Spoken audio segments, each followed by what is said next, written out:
যারা খেলা দেখতে এসেছেন সকলকেই আমার ব্যক্তিগত পক্ষ থেকে জানাই আন্তরিক শুভেচ্ছা অভিনন্দন জানাই আজকের এই অনুষ্ঠানের সম্মানিত সভাপতি জনাব আব্দুল কাদের মেম্বারকে। একটি খুব সুন্দর খেলা আজকে আমরা দেখতে পেলাম। অপরন্ত একাদশ বনাম পুরাকান্দলীয় একাদশ, একটা সৌহার্দ্যপূর্ণ খেলা এখানে অনুষ্ঠিত হয়েছে। আপনাদের মনে রাখতে হবে এই গামারিতলার এই কলসিন্দুর যে মাঠ, এই মাঠ কিন্তু বাংলাদেশ সহ সারা বিশ্বে আমাদেরকে পরিচিত করেছে। আমরা বিগত সময়ে দেখেছি খেলার মধ্যেও রাজনীতির ব্যাপারগুলো ঢুকে পড়েছে। আমাদের মনে রাখতে হবে যে বাচ্চারা মাঠে না যায় তাদের মন কোনো সময় বড় হতে পারে না। আমি আমার বাচ্চাকে জোর করে, আজকালের যে যুগ, বাচ্চারা মোবাইল, ইন্টারনেট, টেলিভিশন ছাড়া বাড়ির বাইরে বেরোতে চায় না। আমার বাচ্চা ছেলেটা আমার মাত্র 8 বছর, ওরে জোর করে আমি মাঠে বাড়াই, ওরে ক্রিকেটের প্র্যাকটিস করাই, ফুটবলের প্র্যাকটিস করাই। কারণ আমি নিজেও খেলাধুলা করেছি, যদি আমি ভালো প্লেয়ার না, আজকে যিনি রেফারি ওনার সাথে আমি খেলেছি, উনি অনেক ভালো একজন ক্রীড়াবিদ ছিল। উনি ফুটবল বলেন, ক্রিকেট বলেন, আজকে যিনি রেফারি করলেন বাপ্পি ভাই, খুব ভালো মানের কিন্তু ময়মনসিংহের একজন প্লেয়ার ছিলেন। উনি জাতীয় পর্যায়ে খেলতে পারতেন, কিন্তু ওনার কারণে, মানে উনি নিয়মিত না খেলার কারণে উনি জাতীয় পর্যায়ে খেলতে পারে নাই।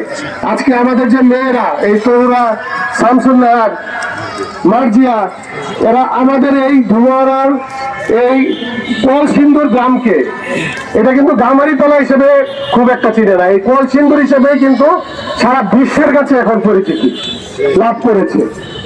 আমাদের সকলের এই ব্যাপারে খেয়াল রাখতে হবে। আমরা এখানে খেলাধুলাটা সকল কিছুর বাইরে রাখতে চাই, আমরা রাজনীতির বাইরে রাখতে চাই, আমরা সমালোচনার বাইরে রাখতে চাই। আমরা এই খেলাধুলার মাধ্যমে এই প্রত্যন্ত একটি সীমান্তবর্তী এলাকা ডুমাওড়াকে সারা বাংলাদেশ সহ সারা বিশ্বের কাছে আমরা আরো ভালোভাবে পরিচিত লাভ করাতে চাই। এবারে 2 বার সাব চ্যাম্পিয়নে তারা গুরুত্বপূর্ণ ভূমিকা রেখেছে। একটা ইউনিয়নের 8টা মেয়ে যদি জাতীয় পর্যায়ে খেলে, এটা আপনারা চিন্তা করে দেখেন কত বড় একটা সৌভাগ্যের বিষয়। উপস্থিত সকলকেই আমার ব্যক্তিগত পক্ষ থেকে, বাংলাদেশ জাতীয়তাবাদী দলের পক্ষ থেকে আন্তরিকভাবে শুভেচ্ছা জানাই, অভিনন্দন জানাই। যারা এখানে আয়োজন করেছেন তাদের প্রতি আমি কৃতজ্ঞ। যারা এখানে আমাকে দাওয়াত দিয়ে এনেছেন তাদের সকলের প্রতি আমি কৃতজ্ঞতা জ্ঞাপন করি। আমাদের সভাপতি সাহেব কাদির বাবা সাহেব আমাকে অনুরোধ করেছেন যে এই খেলার সাথে যেন আমি প্রতিনিয়ত যুক্ত থাকি। উনি হয়তো অবগত নাই, আমি এই মাঠে কিন্তু বহু আগে এসেছি। আমি এখানে আমাদের একটা জাতীয় দলের প্লেয়ার মারা গিয়েছিল, আমি সাবিনা, তাকে কিন্তু আমি একটি ঘরের ব্যবস্থা করে দিয়েছি, যেটা অনেকে জানে না। আমি কিন্তু তার বাড়ির যে করোনা অবস্থা, তাকে থাকার জন্য একটা ঘরের ব্যবস্থা করে দিয়েছি। কারণ হলো ওই সময় কিন্তু দুঃসময় ছিল। এখন আমাদের প্লেয়াররা ন্যাশনাল স্টার, তাদেরকে সবাই চিনে, সুসময়ে কিন্তু সবাই আসে।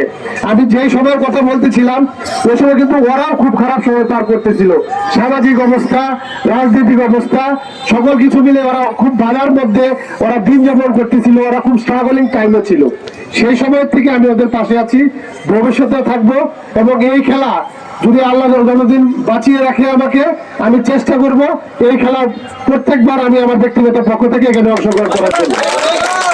সকলকে আমার পক্ষ থেকে ধন্যবাদ। এবং যারা আজকে চ্যাম্পিয়ন হয়েছেন পুরাকান্দলীয় একাদশ, তাদেরকে অভিনন্দন। যারা পরাজিত হয়েছে তারাও খুব ভালো খেলেছে। খেলার মধ্যে জয় পরাজয় থাকবে, সকলেই মেনে নিতে হবে।